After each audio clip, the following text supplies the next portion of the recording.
لا حول ولا قوة إلا بالله العلي العظيم. أعوذ بالله من الشيطان اللعين الرجيم. بسم الله الرحمن الرحيم. الحمد لله الذي جعلنا من المتمسكين بولاية مولانا أمير المؤمنين علي بن أبي طالب.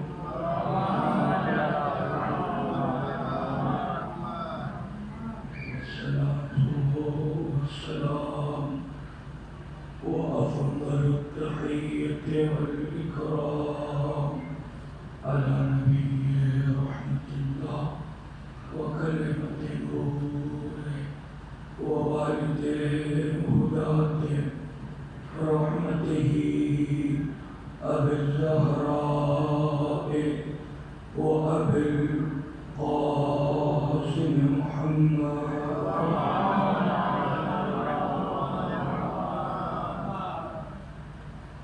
لا سيما بقية الله في الأرض واللعنة الدائمة على أعدائهم أجمعين، لا سيما الكفر والعصيان والفسوق.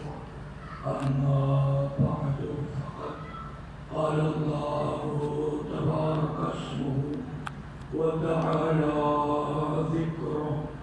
بسم الله الرحمن الرحيم. ولقد أوحي إليك وإلى الذين من قبلك لئن أشركت ليحبطن عملك ولتكونن من الخاسرين.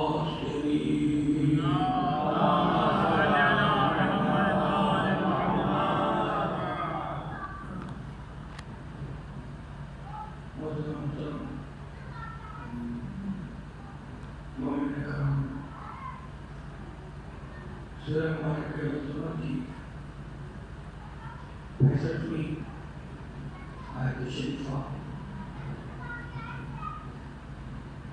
جس کے ذریعے میں امام علیہ السلام نے فرمایا کہ یہ ولایت اللہ کے نبی باقی اللہ نے ولی کی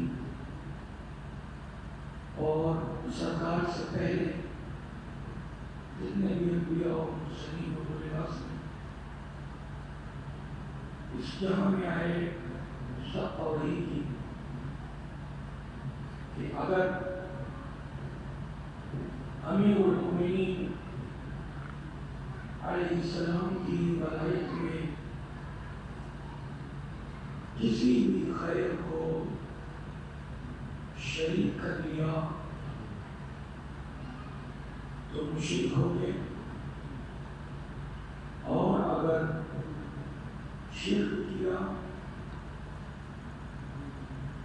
تو بالتحقیق تمہارے اعمال برباد اور حق ہو جائیں گے، وَلَتَكُونَنَّ مِنَ الْخَاسِرِينَ، اور آخرت میں روز محشر اور اس دنیا میں بھی ان لوگوں میں شمار ہوگا جو خسارے اور گھاٹے میں ہیں۔ پرسوں کی گفتگو میں سورہ مبارکہ بہر کی 31ویں آیت شریفہ کی گفتگو ہوئی تھی۔ یہ پوری آیتوں میں پڑھا یہ تو پورا سورہ، لیکن میں بہرحال 23 سے 31 تک کو جو آیتیں پیش ہوئی، آخری یشاء فی رحمتہ، اللہ ہر آدمی کے اوپر اپنی رحمت کا نزول نہیں فرماتا،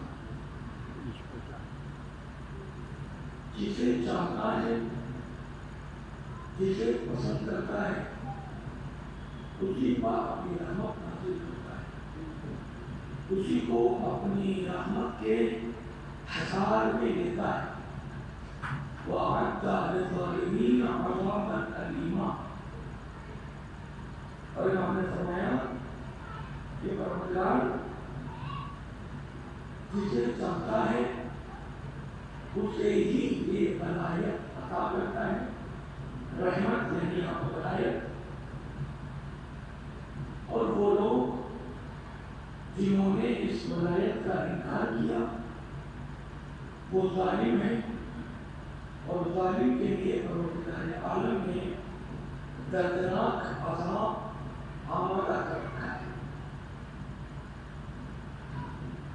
سنیں مبارکہ بقرہ کی آیت نمبر 105، اسی مرحلے کے اوپر پروردگار گفتگو کر رہا ہے، رحمت کو جو محسوس کرنا ہے۔ واللہ یختص برحمتہ من یشاء واللہ ذو الفضل العظیم، اللہ جس کے لیے چاہتا ہے اسی سے اپنی رحمت کو مخصوص کرتا ہے، اور پروردگار فضل عظیم کا مالک ہے۔ ابھی یہ قرآن میں لفظ ہے رحمت، فضل، واللہ ذو الفضل العظیم۔ سورہ مبارکہ آل عمران آیت نمبر 73 بالکل یہی لیکن شروع ہوئے دراصل یختص برحمتہ من یشاء واللہ ذو الفضل العظیم۔ یہاں پر بھی کہہ رہے ہیں کہ رحمت سب کو نہیں دیتا، فقط جس کے لیے چاہتا ہے اسی کو اپنی رحمت کو نازل کرتا ہے۔ اچھا یہ پروردگار عالم کی فضل و رحمت ہے کیا؟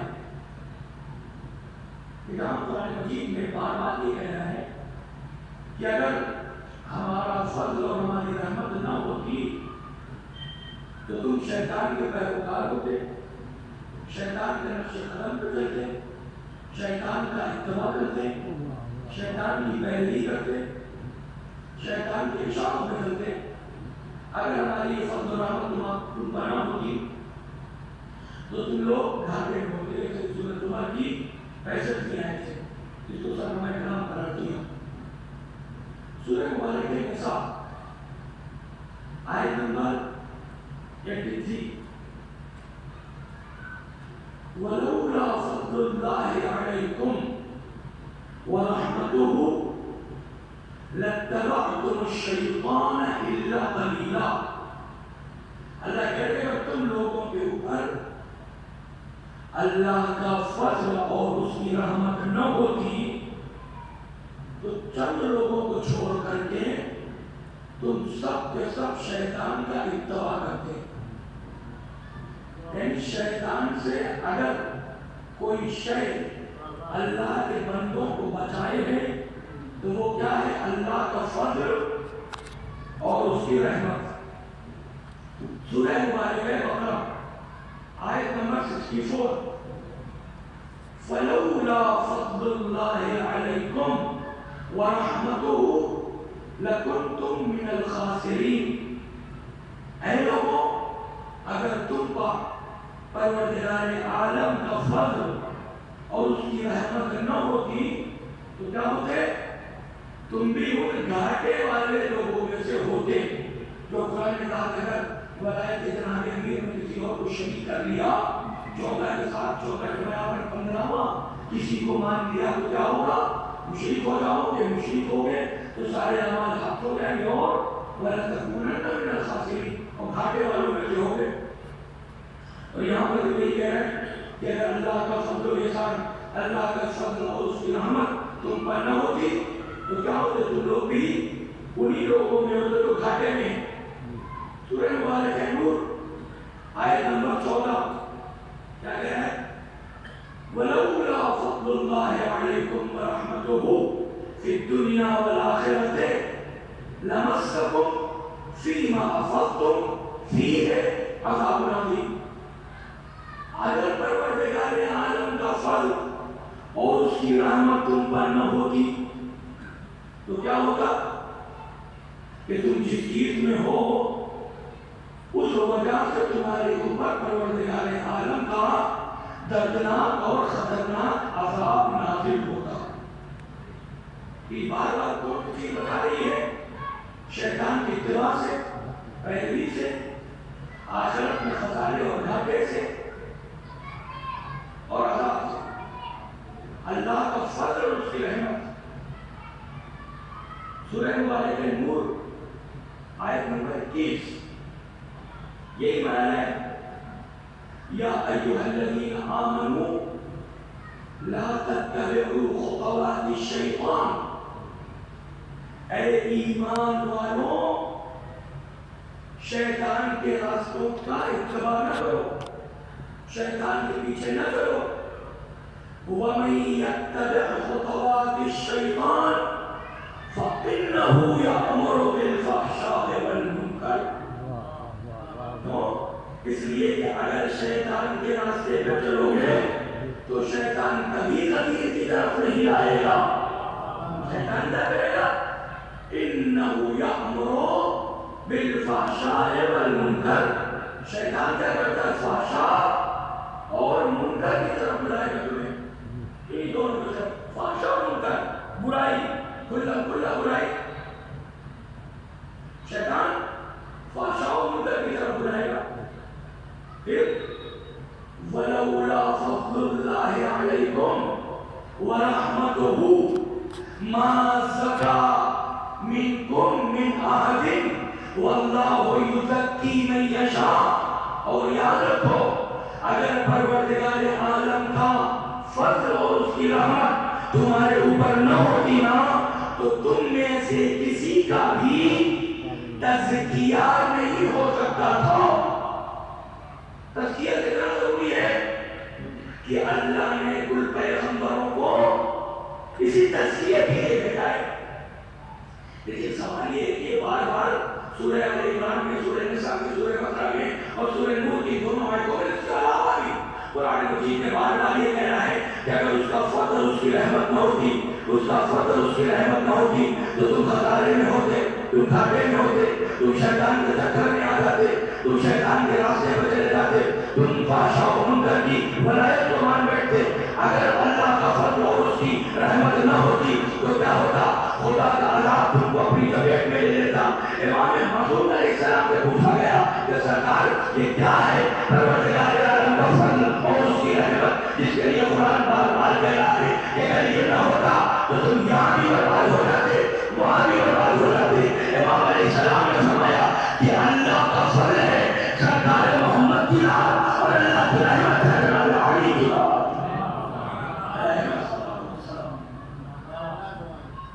یہ ہے اللہ کا فضل اور اس کی رحمت. یہ اللہ بار بار قرآن میں کہہ رہا ہے کہ اگر یہ نہ ہوتے اور جو ہم لوگ الحمدللہ ہر نماز کے بعد پڑھتے ہیں اور جو لوگ نہیں پڑھتے اس کو پڑھا کریں.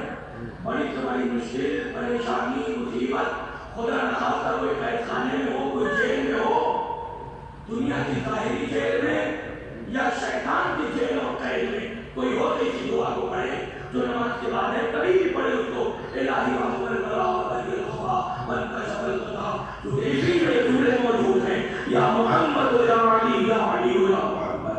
اے محمد و علی، اے علی و محمد، بس آپ ہی ہماری مدد کے لیے کافی ہے، لہذا ہم آپ ہی کو مدد کے لیے بلاتے ہیں. کیونکہ پروردگار نے ہم نے دنیا میں بھی بچایا تو انہی کے ذریعے سے اور آخرت میں بھی انہی کے ذریعے سے بچو گے.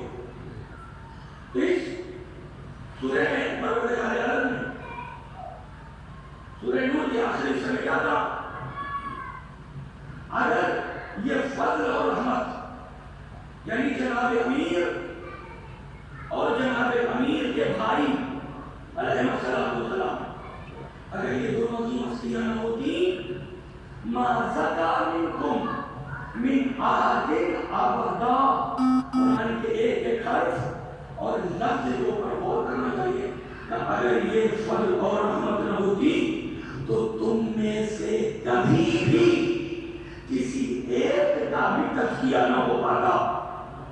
اور اللہ سب کا تزکیہ تھوڑی کرتا ہے، جسے کہہ رہا ہے کہ میں رحمت سب کو نہیں دیتا، واللہ یختص برحمتہ من یشاء، پروردگار جس کے لیے چاہتا ہے اس پہ اپنی رحمت کو نازل کرتا ہے. بس یہاں کہہ میں سب کا تزکیہ تھوڑی کروں گا، واللہ یزکی من یشاء، پروردگار جس کا چاہتا ہے اس کا تزکیہ کرتا ہے. لیکن تزکیہ ہوتا کیسے؟ فضل اور رحمت کے ذریعے سے. اللہ کے پیغمبر نے اپنے نبی کو بھیجا کس لیے؟ تزکیے کے لیے. تزکیہ کیا ہے؟ یعنی پاک ہونا، پاکیزہ ہونا، طاہر ہونا، گناہوں کو اپنے اندر سے فلٹر کر دینا. جب انسان کے اوپر مصیبت آتی ہے، پریشانی آتی ہے، بیماری آتی ہے، تو ایسے مسلمان نے فرمایا کہ اللہ نے تم کو تمہارے گناہوں سے فلٹر کرنے کا انتظام کیا ہے. جب تم بیمار ہوتے ہو تو تمہارے گناہ اس طرح سے جھڑتے ہیں جس طرح سے درختوں سے پتے ہوتے ہیں. فلٹر ایسے ہی ہمیں فلٹر کی ضرورت ہے اپنے نفس کی.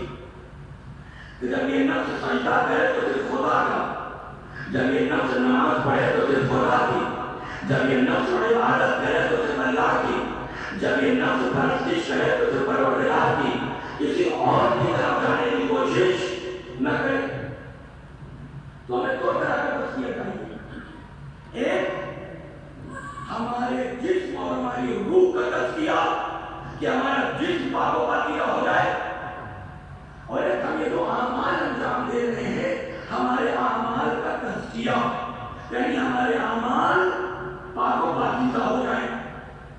اللہ نے اپنے نبی کو بھیجا اس لیے قرآن مجید کی بہت سی آیتوں میں سورہ جمعہ میں یہ کہہ رہا ہے والذی بعث فی الأمیین رسولا منہم یتلو علیہم آیاتہ ویزکیہم ویعلمہم الکتاب والحکمہ وإن کانوا من قبل لفی ضلال مبین. اس سے پہلے یہ کھلی ہوئی گمراہی میں تھے، تو ہم نے انہی کے درمیان میں سے اپنے پیغمبر کو بھیجا جس کا کام ہی کیا ہے کہ وہ لوگوں کا تزکیہ کرے. لیکن لوگ اس بات کو یاد کرتے رکھیں، نہ خالی نبی کے آنے سے تزکیہ ہوگا، نہ خالی نبی کی نبوت کا نعرہ لگانے سے تزکیہ ہوگا. پھر کیا نبی کی تعلیمات کے اوپر اگر چلو گے تو تزکیہ ہوگا، نہیں چلو گے تو تزکیہ نہیں ہوگا. اب ہمیں تزکیہ چاہیے، ہماری روح بھی پاک و پاکیزہ ہو جائے، ہمارے اعمال بھی پاکیزہ ہو جائیں. یہ کیسے ہوگا؟ قرآن نے کہا، اور اسے بہت ہی واضح طریقے سے امام علی نقی علیہ السلام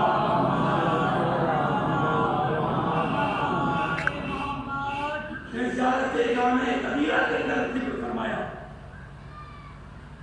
وَجَعَلَ صَلَاتَنَا عَلَيْكُمْ وَمَا خَصَّنَا بِهِ مِنْ وَلَایَتِكُمْ طِيبًا لِخَلْقِنَا وَطَهَارَةً لِأَنفُسِنَا وَتَزْكِيَّةً لَنَا وَكَفَّارَةً لِذُنُوبِنَا فَكُنَّا عِنْدَهُ مُسَلِّمِينَ بِفَضْلِكُمْ وَمَعْرُوفِينَ بِتَصْدِيقِنَا إِيَّاكُمْ. کون سی چیز ہے جو ہمیں پاک و پاکیزہ کرے گی؟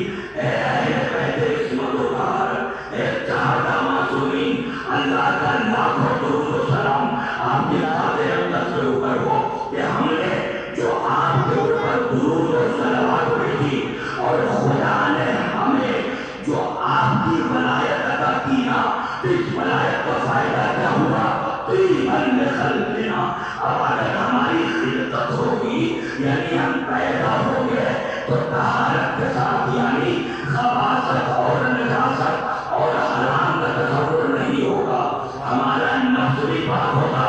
وطہارۃ لانفسنا، آپ کی طہارت ہی ہمارے نفسوں کو بات کرے گی وَتَزْكِيَّةً لَنَا، اور یہ جس شے کے لیے خدا نے اپنے پیغمبر کو بھیجا ہے کہ یہ لوگوں کا تزکیہ کرے گا، لوگوں کے نفسوں کا تزکیہ کرے گا۔ اے والے معصوم، لوگوں کے نفسوں کا تزکیہ ہو رہا ہے ایسے کہ ہم پہ درود و صلوات بھیجتے رہو، کیونکہ خدا نے ہماری جو ولایت عطا کی ہے اسی ولایت سے تمہارے نفسوں کی طہارت بھی ہوگی، تزکیہ بھی ہو جائے گا۔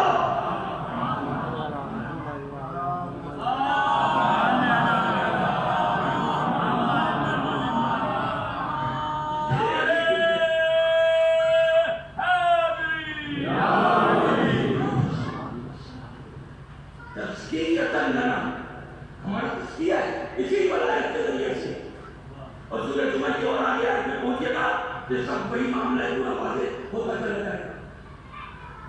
وَكَفَّارَةً لِذُنُوبِنَا، یہی ولایت ہمارے گناہوں کا کفارہ ہے۔ اس کا مطلب یہ نہیں ہے کہ اگر ولایت قبول کر لیا تو گناہ کرو، یہ جس نے غلط کیا اور جس نے اس تصور کی وجہ سے اس طرح کی حدیثوں کو ضعیف قرار دیا، اس نے بھی غلط کیا کہ تم نہ قرآن جانتے ہو نہ حدیث جانتے ہو۔ اگر ایسی گفتگو کرے کیوں؟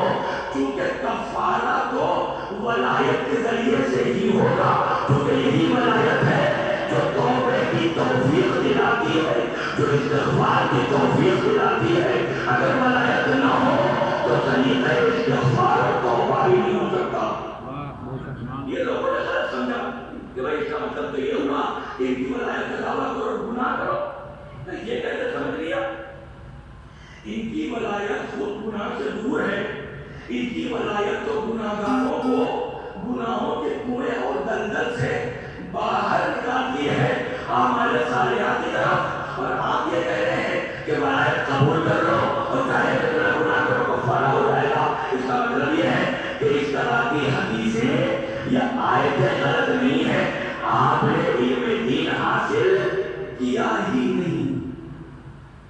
اب غلط سمجھ رہے کفارہ لذنوبنا، ہمارے گناہوں کا کفارہ ہے۔ ویسے جانتے جامع کبیرہ میں آخرہ سے جائیے گا تو اور واضح ہے معاملہ،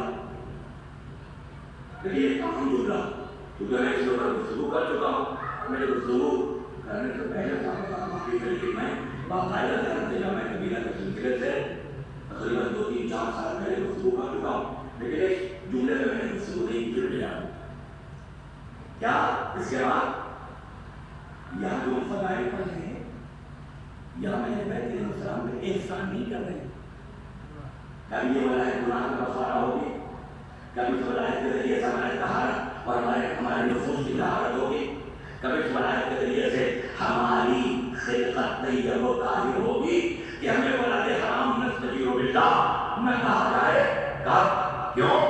فَكُنَّا عِنْدَهُ معروفین بفضلکم، اے اہل بیت اطہار، ہم تو اپنے پروردگار کے نزدیک، ہم تو اپنے پروردگار کے نزدیک مشہور ہی اسی چیز میں ہے کہ ہم فقط اور فقط آپ کے فضائل کی تسبیح پڑھتے رہتے ہیں۔ فَكُنَّا عِنْدَهُ معروفین بفضلکم، ہم اللہ کی بارگاہ میں اسی چیز سے جانے جاتے ہیں کہ یہ اہل بیت کا قصیدہ پڑھنے والے لوگ ہیں، وہاں بھی یہاں بھی، اور یہ خدا کے نزدیک ثابت ہے کہ ہم اہل بیت علیہ السلام کے ہر شے کی تصدیق کرتے ہیں، اسی کو صحیح مانتے ہیں، اور اتنا صحیح مانتے ہیں کہ اس کے خلاف کچھ بھی ہو اس کو آنکھ بند کر کے غلط جانتے ہیں۔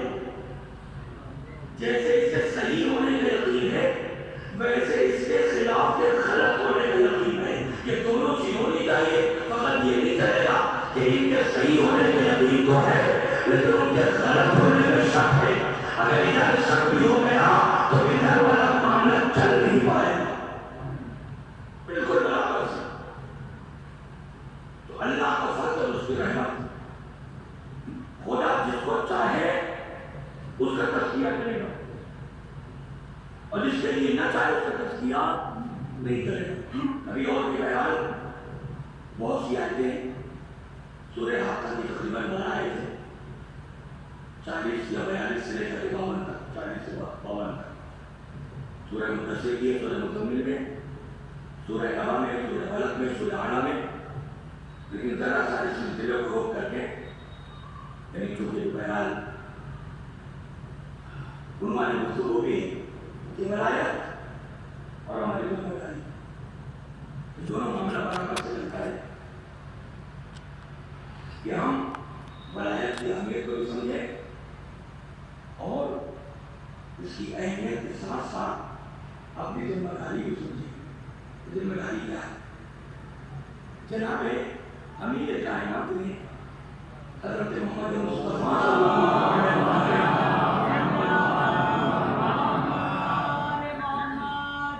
کے ذریعے سے اس حدیث کو نقل فرمایا ہے، اور یہ حدیث ہے کتاب کنز الفوائد جناب کراچی رحمۃ اللہ علیہ کی علامہ حدیث رحمۃ اللہ علیہ نے یہ عنوان میں ذکر فرمایا ہے. اور ان کے علاوہ بھی بہت سے لوگوں نے اس روایت کو فرماتے ہیں کہ جناب امیر نے کہا کہ سرکار نے فرمایا للمسلم علی اخیہ ثلاثون حقا. ایک شیعہ کا دوسرے شیعہ کے اوپر کم سے کم 30 حق ہے. ایسے تو بہت سے 30 سے شدید کو بیان کیا. اس کا جن دو لوگوں کے درمیان، جن دو لوگوں کے سینے میں 14 کی ولایت پائی جاتی ہے، ان دونوں کے اوپر ایک دوسرے کے جو حقوق ہیں اس میں سے 20 بیان کیا. اس کے بعد مولا فرماتے ہیں کہ لا براءۃ لہ منہا الا بالاداء او العفو. یہ 30 حق یا تو سامنے والے سے معاف کروا لو کہ بھائی ہمارے سارے حق معاف کر دو، اور یا تو ان 30 حقوق کو ادا کرو. اور اگر ادا نہیں کیا تو قیامت میں پکڑے جائیں گے. وہاں پر ایک مومن کو یہ حق ہوگا کہ یہاں پر اگر کسی نے حق نہیں دیا تو وہ اپنے اس حق کا مطالبہ وہاں کرے. فَيُقْضَى لَهُ وَعَلَيْهِ يَوْمَ الْقِيَامَةِ. تو قیامت کے دن کیا ہوگا؟ دینا پڑے گا. لہذا خیریت اس چیز میں ہے کہ انسان یہاں پر ایک دوسرے کے حقوق کو ادا کرے. خدا نخواستہ ایسا نہ ہو کہ ہماری اتنی نمازوں میں، اتنی اداداری میں، اور پتہ نہیں کیسے نماز پڑھتے ہیں، کیسے اداداری کرتے ہیں، کبھی ایسا تو نہیں ہوا کہ ریاکاری نہ ہو گئی ہو، کسی کو دکھانا نہ ہو گیا ہو، اور خدا جانے کوئی نماز کوئی اداداری قبول ہوئی کہ نہیں ہوئی اور کتنی ہوئی. اور وہی اگر تھوڑی بہت قبول ہو کے وہاں پہنچی اور پھر معاملہ یہ آ گیا کہ بھائی اب کسی اور کو دینا ہے تو دقت ہو جائے گی. خیریت کیا ہے؟ انسان یہی پیدا کرے. فرمایا 30 حق ایک مومن، ایک مسلم اور ایک شیعہ کے شیعہ پہ ہے. پہلا یغفر ذلتہ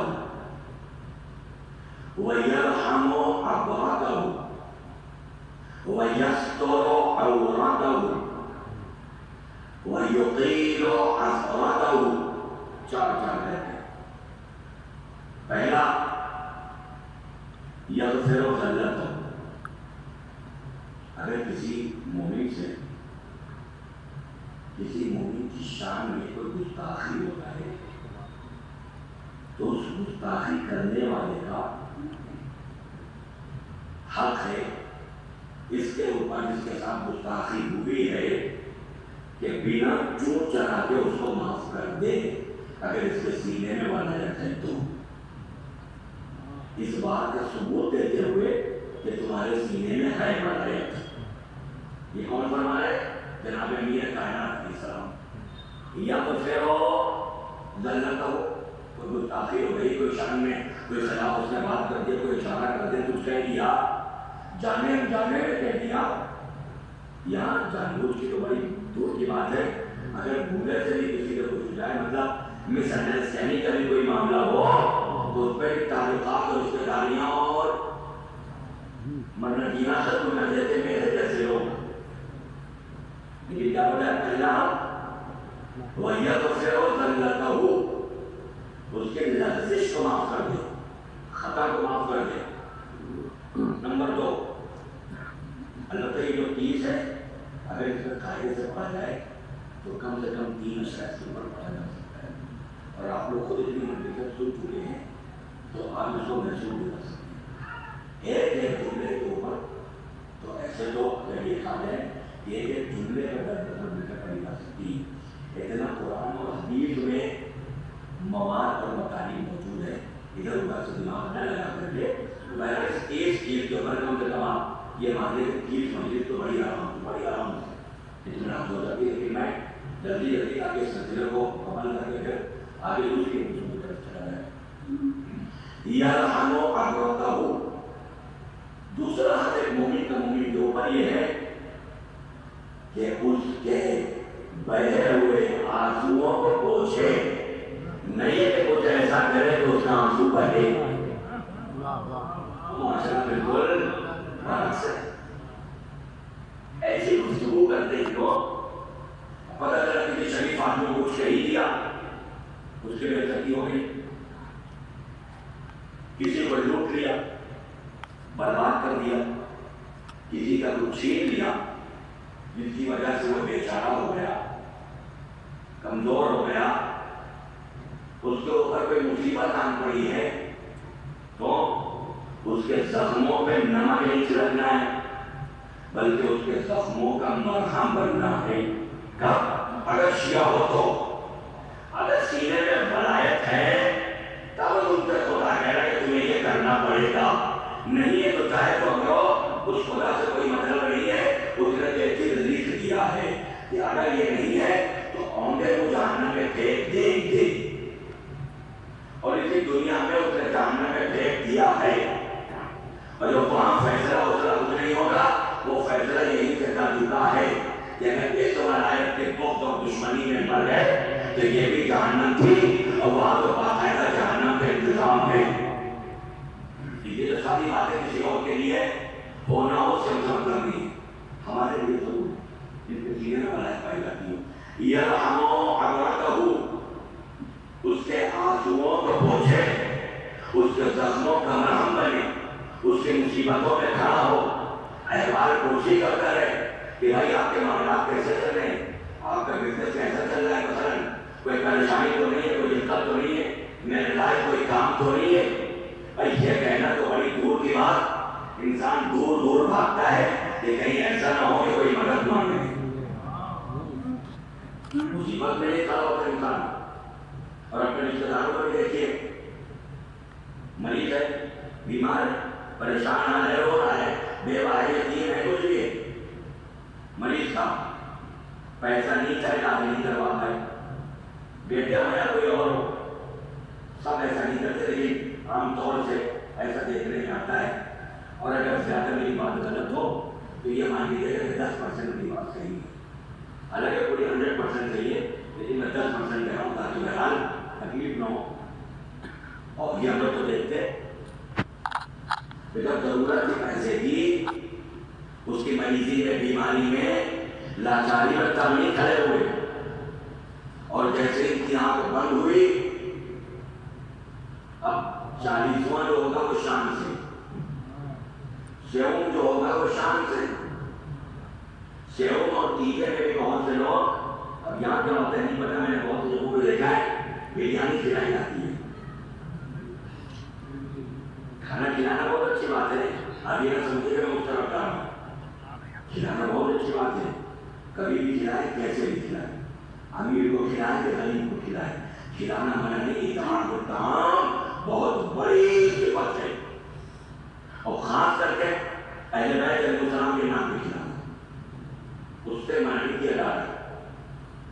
لیکن یہ انسان جو اتنا پیسہ خرچ کر رہا ہے، اس پیسے کی ضرورت اس کو اس وقت بھی ہے کہ مر گئے جس کے لیے سارے ثواب کو مرنے کے بعد پہنچ جائے، لیکن اگر یہ پیسہ اس کی زندگی میں اس کو مل جاتا تو شاید اس کے لیے سہارا ہوتا کچھ، شاید اس کی جان بچ جاتی، شاید کوئی سلسلہ ایسا ہوتا۔ لیکن عام طور پر دیکھنے میں آتا ہے کہ جب وہ بیمار ہوتا ہے، جب وہ مریض ٹھیک ہوتا ہے تو بہت لوگ تو ہاسپٹل میں جاتے ہیں کہ انسانوں کے پیسے کا مطالبہ کر لیں کہ اتنے پیسے کی ضرورت ہے تھوڑا بہت آپ دے دیجیے. دیکھا ہے بہت سے لوگوں کو بیچارے بہت سے شیعوں کو کہ اگر ان کا کوئی پرسان حال نہیں ہے اکیلے ہاسپٹل میں پڑے ہوئے قوم کے لوگ کوئی بھی نہیں آ رہے. ابھی یہ مرا آگے گھر کے پاس بیٹھ گئے تشریح جنازہ میں دفن کر کے آ گئے مٹیوں میں بیٹھے ہیں. یہ سب اچھا ہے اور یہ سب بھی ضروری ہے. اسے بھی چھوڑنا اور ترک نہیں کرنا ہے. لیکن اسی کے ساتھ ساتھ جب وہ پریشان تھا تو اسی طرح سے جس طرح سے اس کی مجلس میں آئے ہیں جس طرح سے اس کی تشریح جنازہ میں شریک ہو رہے ہیں اسی طرح سے جب وہ زخمی تھا پریشان تھا مریض تھا اگر اس طرح سے یہ ساری قوم اس کے ساتھ کھڑی ہو جائے تو اس کے بہت سے مسائل ایسے ہی حل ہو جائیں. اس کو بھی ضرورت ہے کہ کوئی یہ کہے کہ ضرورت نہیں ہے 40 نہ کرو 30 نہ کرو فلاں نہ کرو اب پیسہ خرچہ کرنے سے کیا فائدہ. ایسا کچھ نہیں ہے. اب بھی پیسہ خرچ کرنے سے فائدہ ہے لیکن اگر پہلے بھی کر لیا ہوتا کہ زندگی میں کچھ اندوز ہوتا اور پھر آپ کے حساب تو کر نہیں رہے کیونکہ آپ کے کمائے ہوئے پیسوں میں جتنا آپ کی ضرورت کے بعد جتنا آپ کی ضرورت ہو آپ کے اسٹینڈرڈ کے لحاظ سے اس کے بعد جتنا پیسہ ہے اور اس پہ مومن کا حق ہے. پھر بھی یعنی آپ نے احسان نہیں کیا اس کے اوپر. لیکن اس سے پہلے اس کو جب بیمار یا مریض اکیلا یا تنہا تھا تو اس کو قوم کی ضرورت تھی. جو قوم بعد میں بھی اس قوم کو پہلے آنا چاہیے. بعد میں تو نہیں ہے پہلے آنا ہے آپ کو کیونکہ مومن کی علامت کیا ہے وَيَرْحَمُ عَبَرَتَهُ اس کی ہمدردی میں کھڑا ہو اس کے آنسوؤں پر رحم کرے. مصیبت و پریشانی کو کبھی کھاؤ اس کے اوپر وَيَسْتُرُ عَوْرَتَهُ اس کے عیوب کو چھپائے. ایک انسان جس کے سینے میں ولایت پائی جاتی ہے ولایت اس کے گردن کے اوپر ذمہ داری لگے کھڑی ہے. کیا ہے ذمہ داری کہ ایک وہ انسان جس کے اندر کوئی عیب ہو کوئی بیماری کوئی برائی ہو اور اس کے سینے میں ولایت پائی جاتی ہے تو تمہاری ذمہ داری یہ ہے کہ تم اس کے عیب کو چھپاؤ گے. نہیں ہے کہ سب کو جا کے بتا دو جلدی جلدی. کسی نے کوئی عیب دیکھا فوراً ارے فلاں نے تو یہ ہے ارے ہم نے فلاں کو دیکھا فلاں تو اکیلے میں اس طرح سے کر رہے تھے فلاں اکیلے میں اس طرح کر رہا تھا. جب اس نے طرح یہ خیال کیا کہ وہ بھیڑ میں مجمع میں لوگوں کے سامنے اس نے نہیں کیا جب وہ چھوٹ کے کر رہا تھا تو آپ کون ہوتے ہیں اس کے کسی عیب اور بیماری کو یا برائی کو برملا کرنے والے. پروردگار اسے تو شاید معاف کر دے توبہ استغفار کے بعد لیکن آپ کو آسانی سے معاف نہیں کرے گا جب تک کہ یہ آپ کو معاف نہ کر دے. کہ یہ بھی شرط کا بات ہے جب آپ کے پاس ولایت ہو ولایت یہ نہیں معاف کرے گا تو اللہ بھی نہیں معاف کرے گا. جاؤ یہ نہیں راضی ہوگا تو اہل بیت علیہ السلام کے خوش نہیں ہوگا. جاؤ بیٹھے رہو اپنے حساب سے نماز روزہ کرتے رہو زکات کرتے رہو. اہل بیت علیہ السلام قبول کرے تب بات ہے. یہ تو رائے بہو اس کے عیب کو چھپائے. کبھی انسان کو ظاہر نہیں دیتے اور کبھی یہ ہوتا ہے کہ مرنے کے بعد عیب نظر آتا ہے. تو انسان مر گیا اور کوئی صاحب غسل دینے پہنچے. اگر وہ غسل دے رہے تھے تو اس نے مردے کے بدن میں کوئی عیب دیکھا. اب ہاضمہ اتنا کمزور ہوتا ہے کہ بولا جو ہے بہت مضبوط ہو کہ پتھر نکالے تو ہضم کر دیں. حالانکہ یہ کہا جاتا ہے ہم لوگوں کے لیے لیکن اس طرح کی بات میں زیادہ تر لوگوں کا ہضمہ کمزور.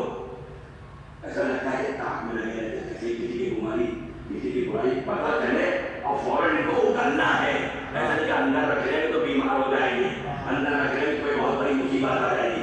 جیسے کسی کو کوئی بیماری دیکھا اب جب تک کسی کو پتہ نہ لیں گے تب تک ان کو سکون نہیں ملے گا.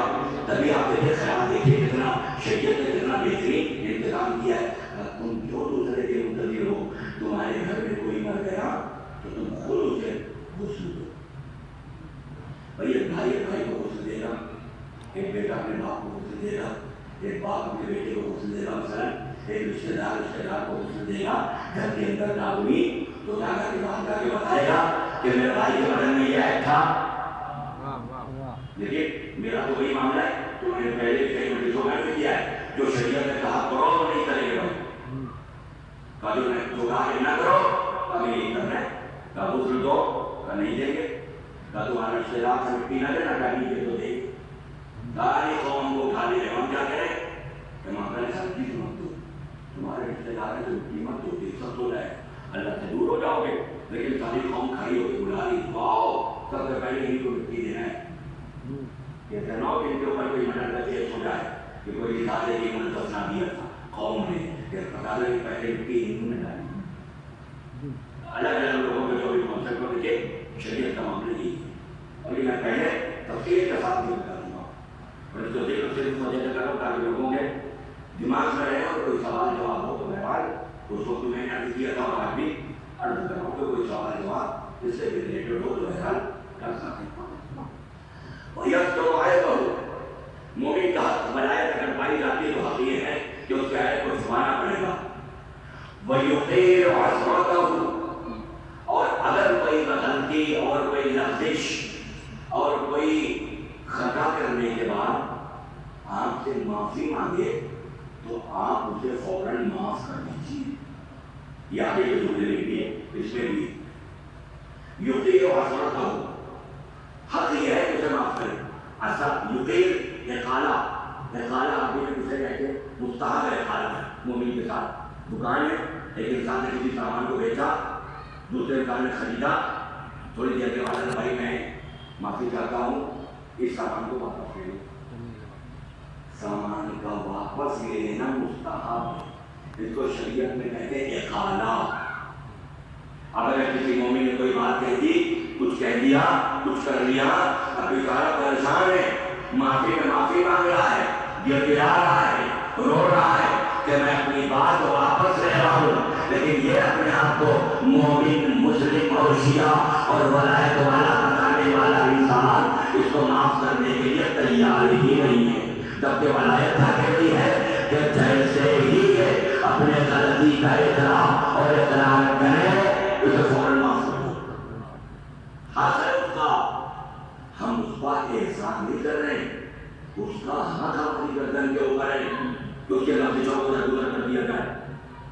5 وَيَقْبَلُ مَعْذِرَتَهُ وَيَرُدُّ غِيبَتَهُ وَيُدِيمُ نَصِيحَتَهُ وَيَحْفَظُ خُلَّتَهُ۔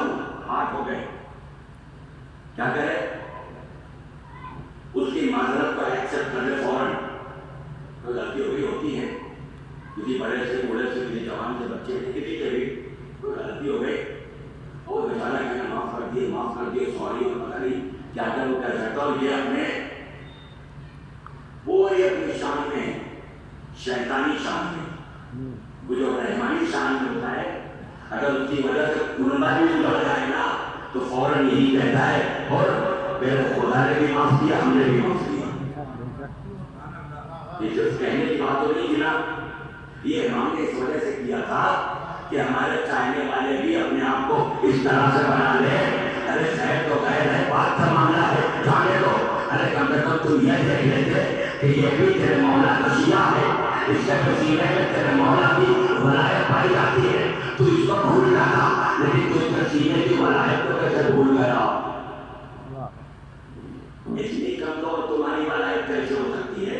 کیونکہ ہم اس ولایت کے لیے جان دے بھی سکتے ہیں، اور اگر کسی نے میرے باپ کو، میرے بھائی اور میرے بیٹے کو قتل بھی کر دیا ہو اور اس کے سینے میں ان کی ولایت پائی جا رہی ہو تو اس ولایت کے لیے معاف کرنے کا دم رکھتے ہو، تب سمجھ میں آئے گا کہ ولایت ہے۔ تو میں کل بیان کیا اور بہت تیزی سے کیا کرے؟ فوراً اسے معاف کر دیا۔ وَيَرُدُّ غِيبَتَهُ، اس کا دفاع کرے۔ کچھ لوگ بیٹھے غیبت کرنے لگے، برائی کرنے لگے، فلاں یہ کمی، فلاں وہ کمی، فلاں یہ فلاں ایسے، پہلی چیز غیبت کرنا، دوسری چیز میری بات سننا حرام. تیسری چیز ایسی جگہ بیٹھنا منع ہے جہاں غیبت ہو رہی ہو. شریعت نے کہا تمہاری گردن پہ مومن کا حق ہے. کیا ہے کہ پہلی چیز تو تم اس کی غیبت نہ کرو. دوسری چیز اگر اس شیعہ کی جس کے سینے میں ولایت پائی جاتی ہے کچھ لوگ بیٹھ کے اس کے بارے میں برا کر رہے ہیں تو تمہارے پاس اب صرف 2 آپشن بچتا ہے. پہلی ذمہ داری تو یہ ہے کہ تم اس کا ڈیفینس کرو, بچاؤ. لوگ غیبت کر رہے ہیں تو اسے بتاؤ کہ نہیں بھائی جو تم کہہ رہے ہو غلط ہے, ایسا نہیں ہے. میرے رہتے ہوئے تم میرے بھائی کی برائی نہیں کر سکتے. یہ سگے بھائی کی بات نہیں ہو رہی ہے بلکہ سگے سے بھی سگے کی بات ہو رہی ہے, کیونکہ ولایت سگے سے سگا رشتہ 2 لوگوں کے بیچ میں پیدا کرتی ہے. جیسے امام معصوم نے کہا تھا ایک سگے ایک ماں اور باپ کے 2 سگے بھائی, ان سے زیادہ سگا رشتہ ان 2 لوگوں میں ہوتا ہے جن 2 کے اندر 14 کی ولایت پائی جاتی ہے. جو قرآن ہے یہ سلام کی حدیث ہے. تو اگر کسی مومن بھائی کی غیبت ہو رہی ہے تو تمہارا فریضہ ہے کہ پہلے تم لوگوں کو اس کی غیبت سے روکو. وَيَرُدُّ غِيبَتَهُ, اس کو ان لوگوں کو اس کی غیبت سے روکو. اور اگر نہیں روک پا رہے ہو اور یہ لوگ روکنے سے رک نہیں رہے ہیں تو اب تمہارا ایسی جگہ پر بیٹھنا صحیح نہیں ہے جہاں اس کی غیبت ہو رہی ہو. وہاں سے اٹھ کے چلے جاؤ, وہاں سے اٹھ کے چلے جاؤ. اس باتوں میں شریک نہ ہو. تو اب آپ سوچیے کہ جب مومن کے لیے یہ ہے کہ اگر مومن کی کمیاں بیان ہو رہی ہو تو کھڑے ہو کے کم سے کم بولو, ڈیفینس کرنے کی کوشش کرو, لوگوں کو بتاؤ کہ تم ایسا کہہ رہے ہو, ایسا نہیں ہے. جب مومن کے لیے ہے تو اگر کسی پدم میں امیر المومن کو امیر المومنین کے لیے کوئی الٹی سیدھی باتیں کر رہا ہو, فرائض کا انکار کر رہا ہو, فرائض کو ہلکا کر رہا ہو تو تم تو بولنے میں شرماتے ہو.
جن کی ولایت کی وجہ سے ہمارے اوپر اپنی رحمتوں کا نزول کرتا ہے. اگر ان کے لیے کوئی غلط بات کر رہا ہو, ان کی کوئی برائی کر رہا ہو, ان کے فضائل میں کمی دکھانے کی کوشش کرو اور مومنین خاموش بیٹھ جائیں تو اس کا مطلب یہ ہے کہ بہت بڑے حق سے خاموش ہے. اور جب قیامت کے دن ایک مومن کے حق کے لیے پروردگار وہاں پہ پکڑ لے گا تو امیر المومنین کے حق کو جن لوگوں نے مارا ہوگا وہ بچ نہیں سکتے. خیریت تو یہ ایک انسان یہاں پہ اپنا معاملہ کلیئر کر کے آگے بڑھے. وَيَرُدُّ غِيبَتَهُ, اس کی غیبت کو رد کرے, نہ خود غیبت کرے نہ کسی کو غیبت کرنے دے. خود بھی اچھے رہو, دوسروں کو اچھا بناؤ. وَيُقِيمُ نَصِيحَتَهُ, بس تمام کرو گفتگو اسی 8 فصلے کے گفتگو تمام کرنے کے بعد باقی خلاف انشاءاللہ مرنا آگے مجالس میں بیان ہوگا. ہمیشہ اس کے ساتھ خلوص کے ساتھ پیش آؤ. یُقِيمُ نَصِيحَتَهُ, باتوں کا صحیح ترجمہ کیا کہ اس کو معاہدہ کرتا ہے, نصیحتیں کرتا ہے, اچھی باتیں بتاتا ہے, لیکن یہ ترجمہ درست نہیں. اس کے یہ بھی درست ہے کہ درست ہے کہ نہیں سے دوسری. یہاں پر یُقِيمُ نَصِيحَتَهُ یعنی